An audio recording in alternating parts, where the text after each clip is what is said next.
जून महीने में 12 दिनों तक चले खौफनाक युद्ध ने ईरान और इजराइल दोनों को झकझोर कर रख दिया था। 13 से 24 जून तक चले इस युद्ध में दोनों देशों को भारी नुकसान पहुंचा। सैकड़ों लोग जख्मी हुए और अरबों डॉलर स्वाहा हो गए। 12 दिनों बाद भले ही अभी इस वक्त तक युद्ध विराम सीज फायर लागू है, लेकिन तनाव अब भी बरकरार है और वो दिखाई भी दे रहा है। अब 4 ऐसे सिग्नल्स, ऐसे संकेत मिल रहे हैं, सामने आ रहे हैं जो इस बात की आशंका को हवा दे रहे हैं कि यह तनाव फिर से बढ़ सकता है, जो युद्ध की शक्ल भी ले सकता है। और अगर इस बार लड़ाई होती है तो शायद पहले से भी ज्यादा खतरनाक रूप ले सकती है। नमस्कार, नवभारत टाइम्स आप देख रहे हैं। मैं रविंद्र सिंह आपके साथ। ये वक्त सारी दुनिया का। पहला संकेत रूस से जुड़ा है। ईरान ऑब्जर्वर की रिपोर्ट के मुताबिक हाल के दिनों में रूसी सेना का IL-76 कार्गो प्लेन 2 बार तेहरान में देखा गया। रूसी IL-76 विमान बेहद कम समय के लिए तेहरान में उतरा और तुरंत वापस मॉस्को लौट गया। इस बात की अटकलें लगाई जा रही हैं कि उड़ानें सिर्फ छोटे मोटे हथियार नहीं, बल्कि रणनीतिक रूप से महत्वपूर्ण ड्रोन्स या एडवांस रडार सिस्टम लेकर आए हैं। यानी ईरान अपनी ताकत को फिर से मजबूत कर रहा है, अपनी कमियों को दुरुस्त करने में लगा हुआ है।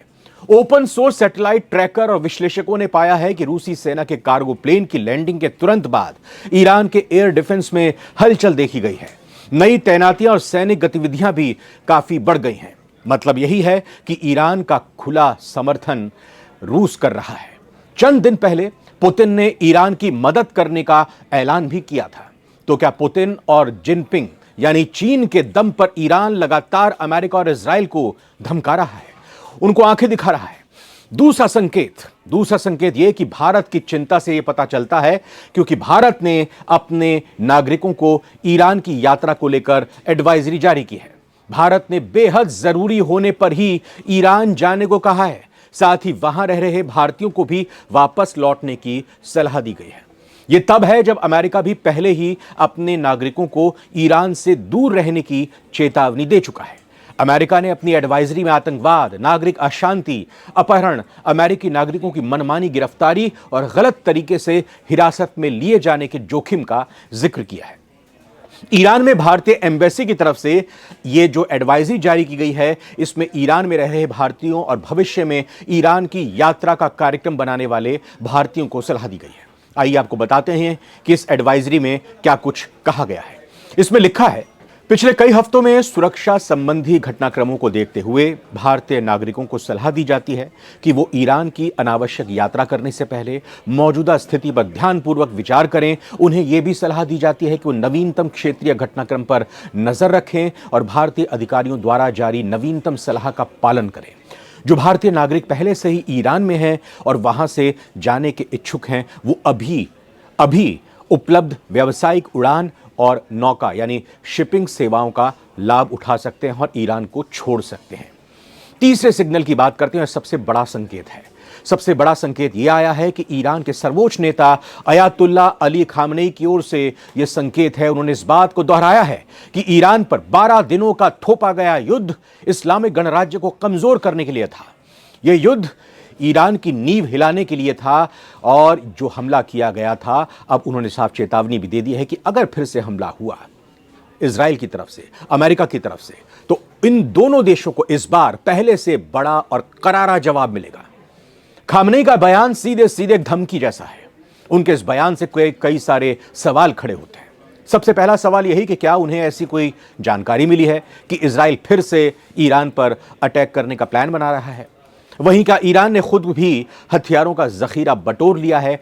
तो इसी तैयारी के तहत इस ईरान की प्रिपरेशन को देखा जाए क्या? चौथा संकेत क्या मिलता है कि सीज फायर खत्म होने की कगार पर आ गया है। चौथा बड़ा संकेत यह है कि इजराइल और सीरिया के बीच शुरू हुआ युद्ध, जी हां, इजराइल और ईरान की जंग अभी खत्म भी नहीं हुई कि नेतन्याहू की फौज ने सीरिया पर हमला बोल दिया। ऐसे में सवाल है कि क्या अब सीरिया पर इजरायली हमले का बदला ईरान लेगा?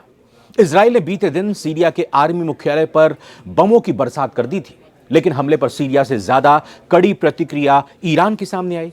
ईरान के विदेश मंत्री ने सीरिया पर हुए हमले को लेकर नए युद्ध की भविष्यवाणी कर दी। दावा यही किया कि अब इजराइल के हमले को रोकना होगा। तो क्या इजराइल को रोकने के लिए ईरान हमला करेगा? अगर ईरान ने इजराइल पर हमला किया तो अमेरिका के राष्ट्रपति डोनाल्ड ट्रंप क्या करेंगे? और अब इसी हमले ने ईरान और इजराइल के बीच युद्ध की घंटी बजा दी है। एक बार फिर तेहरान पर इजरायली हमले के बादल मंडराने लगे हैं। ईरान के विदेश मंत्री अब्बास अरागची ने सीरिया पर इजराइल के हमले को लेकर नए युद्ध की भविष्यवाणी कर दी। उन्होंने कहा, अब्बास अरागची यानी विदेश मंत्री ईरान, उन्होंने कहा है कि दुर्भाग्यवश इसका अंदाजा पहले से ही था। इजराइल का अगला निशाना कौन सी राजधानी या शहर होगी? कट्टरपंथी इजरायली शासन की कोई सीमा नहीं है और वो सिर्फ एक ही भाषा समझता है, दुनिया, जिसमें इलाका भी शामिल है। इजराइल के आक्रमण को खत्म करने की पूरी कोशिश होनी चाहिए और इसके साथ ही ईरान सीरिया की संप्रभुता और क्षेत्रीय अखंडता का समर्थन करता है और हमेशा सीरियाई लोगों के साथ खड़ा रहेगा।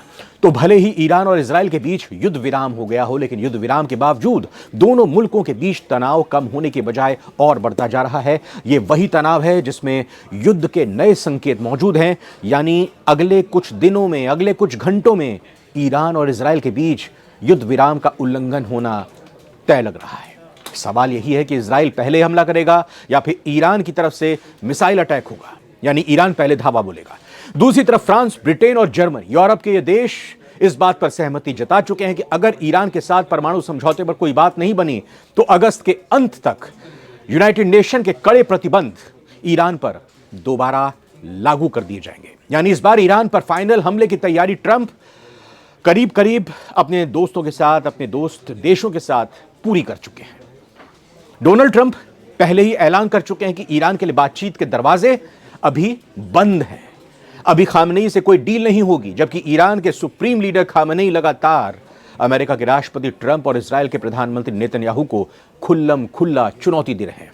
डोनाल्ड ट्रंप ने ईरान को लेकर कहा है कि ये बातचीत करना चाहते हैं, हमें कोई जल्दी नहीं है, क्योंकि जैसा कि हमने कहा था हम एक समझौता कर सकते थे, उन्हें एक समझौता करना चाहिए था, यानी ईरान को, और फिर हमने उनकी कई जगहों पर बमबारी की। हमें कोई जल्दी नहीं है, लेकिन अगर वो बातचीत करना चाहते तो हम यहां मौजूद हैं, आइए हमसे बात कीजिए।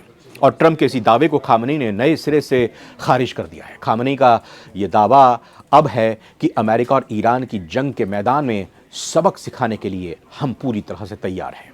ईरान के सुप्रीम लीडर खामनेई ने कहा कि एक राष्ट्र, एक देश, एक सैन्य शक्ति का अपने भीतर ये आत्मविश्वास कि वो अमेरिका और क्षेत्र में उसका चेन डॉग, यानी ये सीधे तौर पर नेतन्याहू को कह रहे हैं, नेतन्याहू को चेन डॉग कह रहे हैं। इसका मतलब आप समझ सकते हैं, ज़ायोनी शासन की शक्ति का आमने सामने मुकाबला करने के लिए पूरी तरह से ईरान तैयार है। ये आत्मविश्वास बहुत बहुत महत्वपूर्ण मूल्यों में से एक है। खामनेई कहते हैं कि हम युद्ध का स्वागत नहीं करते हैं और हम युद्ध नहीं चाहते हैं, लेकिन जब दुश्मन ने हमला किया तो हमारी प्रतिक्रिया करारी थी। सभी को इस पर ध्यान देना चाहिए। अमेरिका पर हमारा पलटवार एक बहुत ही संवेदनशील वार था। भले ही खामनेई की तरफ से अमेरिका और इजराइल को धमकी दी गई, लेकिन इजराइल को लेकर ईरान में अभी भी दहशत है। ईरान में इजराइल का खौफ अभी भी ईरान में जीपीएस सर्विस को बहाल नहीं किया गया है, इससे पता चलता है। युद्ध के वक्त इजरायली हमले के चलते सर्विस बंद कर दी गई थी, अभी तक शुरू नहीं हुई। अभी भी ईरान के सुप्रीम लीडर सीक्रेट ठिकाने पर रह रहे हैं। ईरान की तरफ से इजरायली हमले से निपटने की तैयारी जारी है। ईरान के इस तरह के डर की वजह है ट्रंप से मुलाकात के ठीक बाद सामने आया इजराइल के प्रधानमंत्री नेतन्याहू का बयान। दरअसल अमेरिका के दौरे के बाद, ट्रंप से मिलने के बाद नेतन्याहू ने कहा था कि ईरान पर फिर से हमला करने का यह सही वक्त है और ऐसा करने से ईरान पहले हमले में अपनी खोई हुई ताकत को वापस नहीं जुटा पाएगा। रूसी मीडिया में ईरान के टॉप सैन्य कमांडर के हवाले से इस बीच एक रिपोर्ट छपी, जिसमें दावा किया गया कि इजराइल और अमेरिका को सजा देने के बाद ही नए युद्ध को रोका जा सकता है। जब तक ईरान की एटॉमी साइट पर हमलों के लिए मुआवजा उसको नहीं दिया जाता है, उसकी क्षतिपूर्ति नहीं की जाती है, तब तक ईरान कार्रवाई करने के लिए तैयार है। इजराइल के खिलाफ ईरान अपनी ऐतिहासिक प्रतिरोधक क्षमता को बहाल करने के लिए उपाय करने को तैयार है। ईरान के हाथ में ट्रिगर पर हैं और इजराइल के किसी भी गलत अनुमान की स्थिति में इस बार हम दुश्मन के पहली गोली चलाने का इंतजार नहीं करने वाले। हम उसकी ट्रिगर पर हाथ रखते ही अपने ट्रिगर को दबा देंगे और फिर उसको नेस्तनाबूद कर देंगे। इस बार ईरान हल्के में नहीं ले रहा है, पूरी तैयारी के साथ है। तो क्या वाकई में सीरिया के युद्ध की भड़की चिंगारी अब ईरान और इजराइल के युद्ध की आग और भड़का रही है? सारी दुनिया पर कमेंट करके इस सवाल का जवाब जरूर दीजिएगा। फिलहाल इस वीडियो में इतना ही। नमस्कार।